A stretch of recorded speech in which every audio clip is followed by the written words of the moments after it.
Allahümme salli ala Muhammed ve ali Muhammed. Elhamdülillahi Rabbil alemin. Ve bihi nesta'in ve huve hayrun nasirin ve mu'in. Allahu Teala fi kitabil kerim. Bismillahirrahmanirrahim. Ya eyyuhar Resul, bellig ma unzile ileyke min Rabbik. Ve in lem tef'al fema bellagte risaletehu. Vallahu ya'simuke minen nas. İnnallâhe la yehdil kavme kafirin. Sadakallahul aliyyul azim. Allah bu cümə gününü bütün müminlərə mübarək eləsin. Allah Teala ibadet itaatlərimizi qəbul eləsin. Allah şəhidlərimizi Kərbəla şəhidləri ilə məhşur eləsin inşallah. Allah Teala dövlətimizi, millətimizi, bayrağımızı, ordumuzu həmişə uca eləsin. Allah Teala xəstələrimizə şəfa inayət eləsin. Allah Teala gələn günlərimizi xeyrə müvəttər eləsin. Bildiyimiz kimi bu günləri cümə günü və Zilhiccə ayıdır. Bu Zilhiccə ayının əzəməti, müqəddəsliyi, gözəlliyi və ondadır ki, Zilhiccə ayının 10-unda Qurban bayramı oldu və ilk 10 günlüyü müqəddəs bir bayram olaraq qeyd olundu. Və bir gündə vardır ki, Zilhiccə ayının 18-i. Bu da İslam tarixində ən böyük bayramlardan biridir.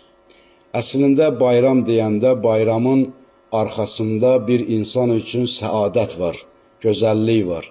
Əgər bir işdə bayram deyilirsə, deməli orada Allahın hökmünü sən icra eləyirsən.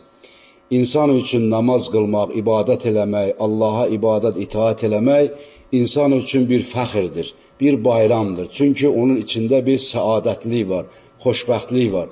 Həm bu dünyası, həm axirəti.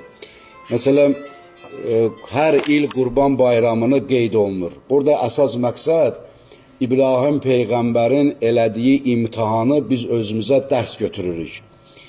Və onu da hər il qeyd olunur. Və digər, məsələn, Ramazan bayramı, hər bir günün öz özəlliyi və gözəlliyi vardır və bayramı vardır. Bu, dediyim, bu Qədirxum bayramı da, Zilhiccə bayramı da, Zilhiccə ayının 18-i də Qədirxum bayramı ki, bütün möminlər qeyd eləyir. Bunu da əsas məqsəd insanın mənəviyyatının, axirətinin gözəlliyi üçündür. Ki, yad olunur. Bir şeyi yad eləmək, xatırlamaq insan üçün şərəfdir, izzətdir, ləyaqətdir.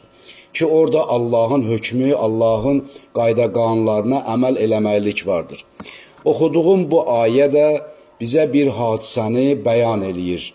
Bu hadisə bundan ibarətdir ki, ayənin mənası budur ki, Allah Teala birbaşa Həzrəti Peyğəmbərə xitab eləyir.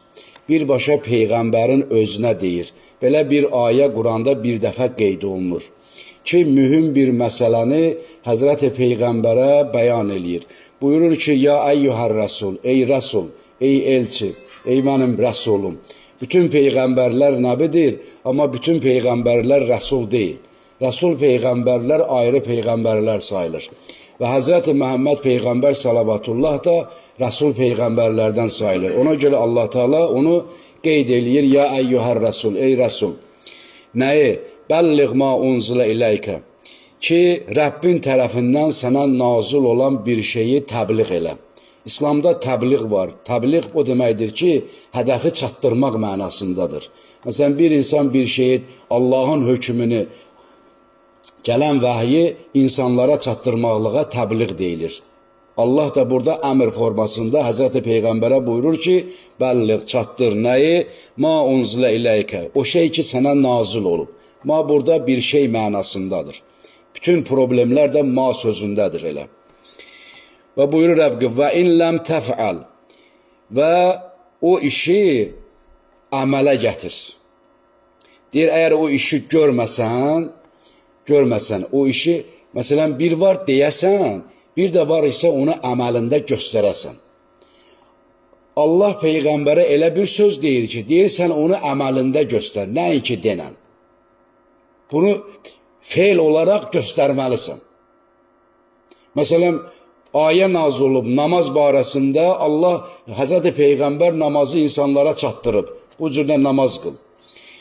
Amma bu işi də belə bir məsələdir ki, Allah Peyğəmbərə buyurur ki, əgər bunu zahirən göstərməsən, feylən göstərməsən, hərəkətinlə göstərməsən, səni deyir, fəma bəlləqtə risalətəhu, səni bunu deməsən, səni risalətimdən nə edərəm? Silərəm.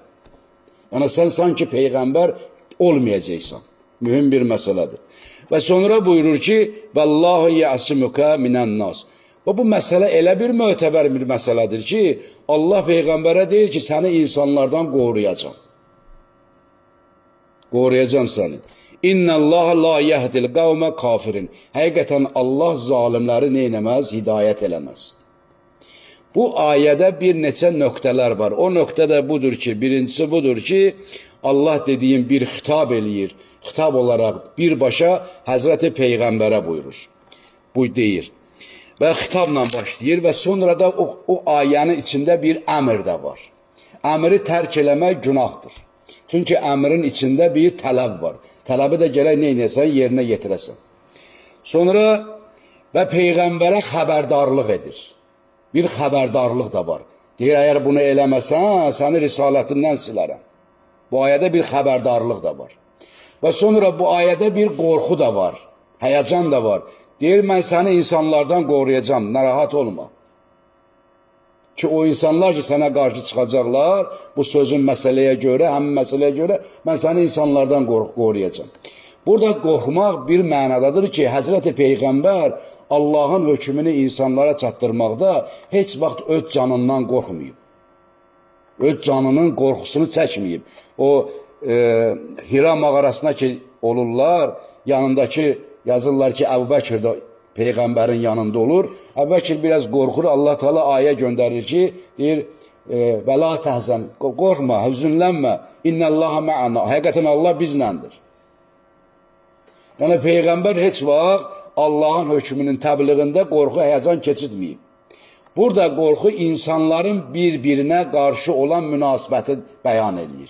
İnsanlar bir-birindən baş-başa gələcəklər. Kimisi qəbul eləyəcək, kimisi qəbul eləməyəcək. Bu qorxu. İndi də həmin zaman ki, dövr ki, elə sürür, yaşanır da.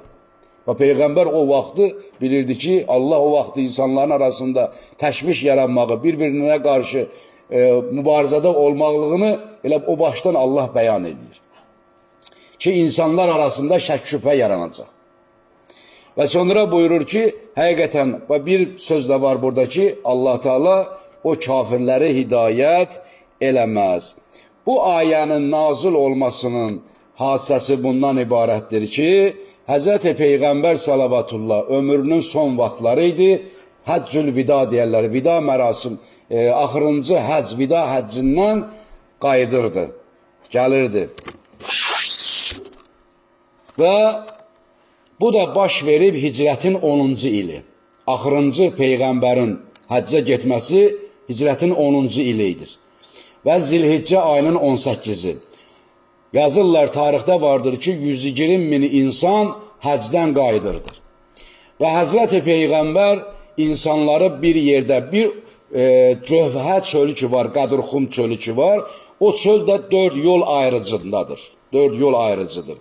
Bir tərəfi buyururlar ki, yəni Mədinə əhli şimal tərəfə gedir, İraq əhli şərqə, Misir əhli qərbə, Yəmən əhli də cənuba üst tutub o yol ayrıcında idi. Həzrəti Peyğəmbər orada namazı əda elədi, namaz qıldı və namaz qılandan sonra insanlara səslədi ki, Allahın bir hökmü vardır ki, bunu mən sizə çatdırmalıyım. Və Həzrəti Peyğəmbər içində bir də o dəvələrin palanlarından bir minbər düzəltdilər və Peyğəmbər salavatullah çıxdı o mənbərin üstünə və insanlara bu ayəni insanlara bəyan elədi ki, çatdırdı. Və buyurdu ki, mən tezliklə deyil Allahın dəvətini qəbul edib sizlərin aranızdan vidalaşacağım. Bir zaman gedəcəm, dünyamı dəyişəcəm. Və buyurdu ki, siz mənim haqqımda şəhadət verirsinizmi ki, mən Allahın rəsuluyam? Bütün insanlar hamısı şəhadət verdilər. Bəli, sən Allahın rəsulusan və xeyirxah bir adamsan, öz peyğəmbərliyi layiqincə yerinə yetirdin və Allah sənin əcrini versin. Buyurun. Bu cür cəmaat eşidənlər o səsləri də bir-birlərinə ötürürdülər cəmaat. Ki 120 bin adam hamısı bu sözü eşitməz. Allahın bir hikməti də var idi ki, Allah Peyğəmbərin səsini hər kəsə çatdırırdı. Bəli. Və buyurdu ki, siz Allahın yeganəliyinə, vahidliyinə, varlığına iman gətirirsiniz. Bəli, hamısı şəhadət verdilər. Həzrəti Peyğəmbərin şəhadətini verdilər ki, həqiqətən sən Allahın rəsulusan və Allahdan başqa heç bir tanrı, ilah yoxdur. Buna şəhadət gətirəndən sonra Həzrət Peyğəmbər buyurdu ki, sizin aranızda iki şeyi mən yadigar olaraq qoyuram. Biri Quran-ı Kərimdir. O ki, o Quran-ı Kərim sizin əlinizdədir. İkincisi də mənim əhl-i beytimdir, itirətimdir. Orada da bu sözü dedi. Və sonra gördülər ki, Həzrəti Peyğəmbər salavatullah kimisə gözlə gəzir. Və dərhal gözü Həzrət Əli əleyhissalama sataşdı və onun əlindən tutub yuxarı qaldırdı cəmaatın qarşısında və hətta yazırlar o qədər qaldırdı ki, Həzrət Əli əleyhissalamın qoltuğun altı görsəndi. Və bu sözü buyurdu. Buyurdu ki, mən kuntu mövlahu fəhazə əliyyum mövla. Mən kimin mövlasıyamsa, Həzrət Əli əleyhissalam da, pəs o da o şəxslərin mövlasıdır. Yəni kim məni özünə rəhbər, imam qərar verirsə, Həzrət Əli əleyhissalam da məndən sonra mənim yerimdə canişindir və onun rəhbəridir və möminlərin ağasıdır. Bu cürünə xitab eləyəndən sonra buyurdu ki, ilahi, onun dostu ilə dost olanı Allah, sən də sev onu. Həzrət Əli əleyhissalama dost olana sən də dost ol, düşmən olana düşmən ol. Bu bir duadır. Peyğəmbər dua eləyir. Bu elə belə şəxsin ağzından çıxmır. Həzrəti Peyğəmbərin ağzından çıxır, belə bir dua eləyir. Bu dua insan üçün bu dünyada olmasa da, ben bu dünyada belə daha dəqiq desək, bu dünyada da həm əsasən ahirətdə Allah o şəxsə dost olar. Yəni Peyğəmbərin bu duası, yəni qəbul olunmaz, demək olmaz ki, bu qəbul olunmadı. Bu Həzrəti Peyğəmbərin elədiyi dua mütləqdir ki, qəbul olacaq. Çünki Quranda belə bir ayə var, Allah Teala buyurur ki, ya Peyğəmbər, əgər sən onların arasında olmasaydı, mən oraya bəla göndərərdim. Və sən onlar üçün dua eləməsəydi, mən onları bağışlamazdım. Ənfal surəsinin 33-cü ayəsində bu, dediyim bu söz buyurulur. Və sonra buyurur ki, bilin və agah olun. Burada eşidənlər ki, mənim sözümü eşitdilər, eşitməyənlərə də bunu xəbər versinlər, çatdırsınlar. Və sonra deyir, Həzrəti Peyğəmbər salavatullaha yenə bir ayə nazil oldu. Bir ayə nazil oldu. Buyurdu ki, Əl-yevmə əkməltu ləkum və ətməətum aleykum ni'məti və razıytu ləkumul İslamə dinən. Bu ayə nazil oldu. Həzrəti Peyğəmbərə buyurdu ki, bugün deyir, sizin üçün dinimizi kamil etdim, kamilləşdirdim və sizə öz neymətimi tamamladım. Öz neymətimi tamamladım. Biz din kimi sizin üçün İslamı qəbul etdim. Bax, bir məsələdir ki, bir neymətdir ki, Allah Teala o neyməti imamətdə qoyub. Yəni, imamət bir neymətdir. İslam da dini də imamətlə kamilləşdi. Və İslam dini də qalib olmuyor. İslam dinini qalib eləyən də, inşallah İmam Zaman zuhr eləyəndə İslam dinini qalib eləyəcək. Yəni, daha bütün insanlar hamısı imamətin başında cəm olacaqlar. Allah Teala da imaməti bir neymətə bənzədir və İslam dinini imamətlə kamilləşdirir və bir neymət olaraq deyir, mən onu kamilləşdirdim. İmamət yəni bir neymətdir. Gərək o neymətin neynəyəsən, qədrin biləsən. Və sonra Həzrəti bu sözdən sonra hamısı təbrik elədilər. Hətta Əbu Bəkir də oradaydı, Ömər də oradaydı. Həzrət Əli əleyhissalamı təbrik elədilər və xoş sözlər dedilər. Və sonra da Həzrəti Peyğəmbər sonra ayağa qalxdı və bu sözü dedi. Həzrət Əli əleyhissalam haqqında buyurdu ki, Allahümmə vali mən valahu və adi mən adahu. Buyurdu ki, ilahi ona dost olana dost ol, və ona düşmən olana sən də düşmən ol. Sən də düşmən ol. Bu duanı elədi Həzrət Əli əleyhissalam barəsində. Ona görə də bu Zilhiccə ayında 18-də bu Qədirxum gününün olması bir bayramdır ki, insan öz imamı ilə, öz imamını bu dünyada qəbul eləməsə, yəni ahirətdə də başsız qalar, imamsız qalar. Quran da buyurur ki, bütün bəşəriyyət, insanlar, qovumlar hamısı öz imamı ilə qiyamət günü gələcəklər. Qiyamətdə, məhşər gününə. İndi hər kəsənin imamı kimdirsə, amma bizlər şükürlər olsun Allaha ki, biz imamımızı 12 imam başda Həzrət Əleyhisselam olmaqla onun imamətinə iman gətirmişik və dünyadan köçənə qədər də o yolda, Əhl-i Beyt yolunda sabit və sadiq qədəm olur inşallah. Allah Teala bizi bu yoldan ayrı salmasın. Həzrəti bir Əllamə Əmini olub, Əmini Əl-Qədir kitabını yazıb, böyük bir alimlərdəndir. Buyurur ki, deyir, qiyamət günü mən deyir, Həzrət Əleyhisselamın düşmənlərinə qarşı düşmənçilik eləyəcəm. Niyə? Deyir, çünki onu heç vaxt rahat qoymadılar. Rahat qoymadılar yaşasın. Və mən də deyir, imamət bəhsindən yazıb bu Əl-Qədir kitabı. Mən də imamət bəhsini sübut eləmək üçün ömrümün çox hissəsini bu məsələyə həsr eləmişəm.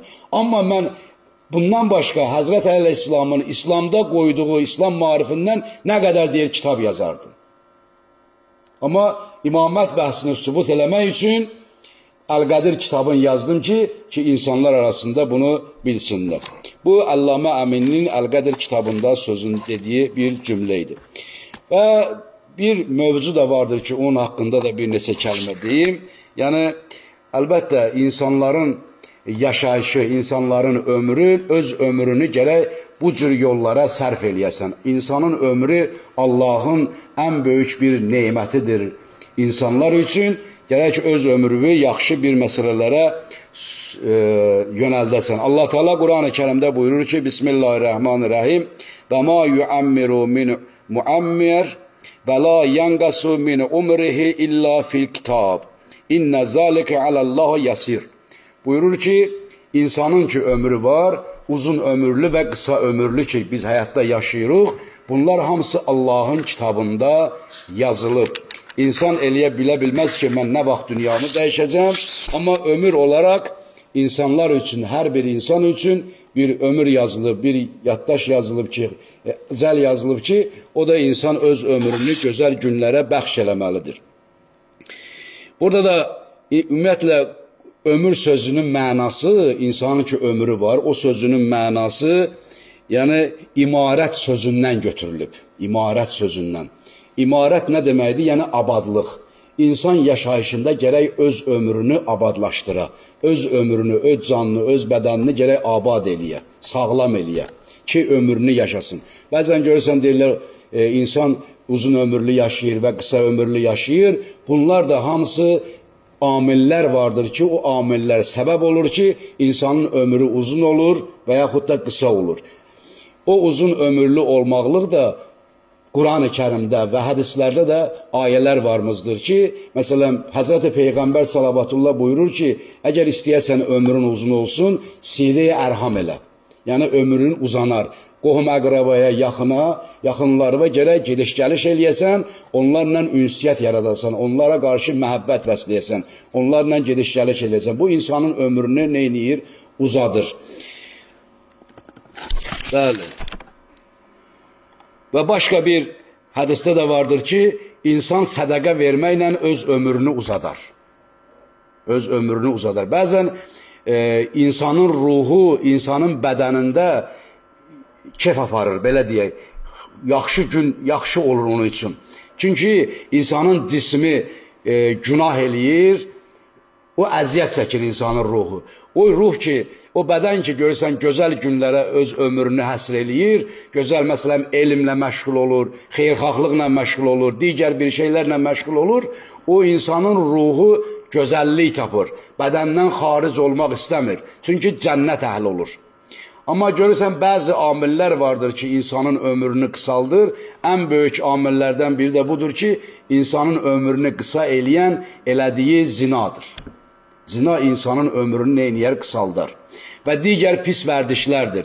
Məsələn, Allahın haram buyurduğu bir şeylərdən istifadə edirsən və o da səbəb olur ki, sənin müəyyən bir orqanı bu aradan aparır və dünyavı tez dəyişirsən. Bu səbəblər də ki, insanın ömrünün qısalmasına səbəb olur. Həzrəti Peyğəmbər salavatullah buyurur ki, ey müsəlmanlar, zinadan çəkinin, onun üçün dünyaya üçün nə axirətiz olacaq və axirətdə 6 dənə əməldən sorğu-sual olunacaq. Bunlardan 3'ü bu dünyadadır. Biri budur ki, insanın nurunu aparar. İkincisi, yoxsulluq gətirər insana. Üçüncüsü də ömrü neyniyər? Qısaldar. Həzrəti Peyğəmbər salavatullah buyurur. Və İmam Baqir aleyhisselam buyurur ki, insanın ömrünün uzun olması barəsində buyurur ki, xeyriyyətçilik və gizli sədəqə yoxsulluğu aradan aparar. Qaldırar və ömrü uzadar və 70 cür, deməli, pis ölümdən insanı uzaq eləyər. Pis ölümlər ki var, insanı oradan uzaq eləyər. Və belə bir insanlar üçün ümumiyyətlə yazırlar ki, 2 cür əcəl vardır, bir qəti əcəl vardır, bir də asılı əcəl vardır. Bu əcəllər bundan ibarətdir ki, yəni qəti əcəl budur ki, insanın cisminin, həyat qabiliyyətinin sona çatmasından ibarətdir. Məsələn, bir insanın ömrü sona çatır, dünyasını dəyişir. Bir də asılı əcəl odur ki, hansısa bir əməlin vasitəsilə sən ömrünü yaşayırsan. Və yaxud da ömrünü tez sona yetişdirirsən. Əgər, məsələn, intihar kimi, bir nəfər çıxır özünü intihar eləyir və o demək deyir ki, məsələn, o elə əcəli bu qədər idi. Sadəcə müəyyən vəsvəsələr müqabilində o əcəl intihar eləyir və öz ömrünə son qoyur. Və buyururlar ki, qiyamət günü deyir, bədənin ayaqları deyir, tərpənməz ta ki, 4 şeydən soruşmayıncadır. Qiyamət gündə insanlardan 4 şey soruşmayınca ona hərəkət verilməz. Biri budur ki, ömrünü nəyə sərf elədin və gəncliyini neynədin, gəncliyini nəyə sərf elədin, bu gəncliyə nəyə sərf elədin, ən gözəl vaxt insanın gənclik vaxtıdır, həqiqətən də. İndi hamımız bunu görmüşük. İnsan elə gəncliyində hansı əmələ görürsən, bulaşırsa, elə ömrün axırına qədər o da ondan gedir. Bəzən görürsən, o vərdişdən çıxa bilmir. Gerək bir nəfər eşidibsiz bunu, Həzrət Əleyhisselamın yanına gəlir, deyir, mən tütək çalan olmuşam, ifa eləyən olmuşam ki, indi qocalmışam. Həzrət Əleyhisselam bunun dişlərinə baxır, görür, hamı tökülür. Deyir, əgər olsaydı, yenə ifa eləyərin, deyərdi, bəli. Yəni, bu cür tövbələr görsən, bəzən insan gərək gəncliyində tövbə eləsin. Gəncliyində tövbə eləsin. Hər şeyi gəncliyində eləsin. Ki, bəzi gənclər var, gözü, məsələn, özlərini, günlərini, vaxtlarını digər bir haram bir yerlərdə keçirirlər. Amma sən tövbə eləmirsən, gəncliyi ibadət, itaətlə keçirirsən, o ömür gözəl ömür sayılır. Və sonra buyurur ki, malını hardan qazandın? Bu da əsas məsələlərdən biridir və malını hara xərc elədin?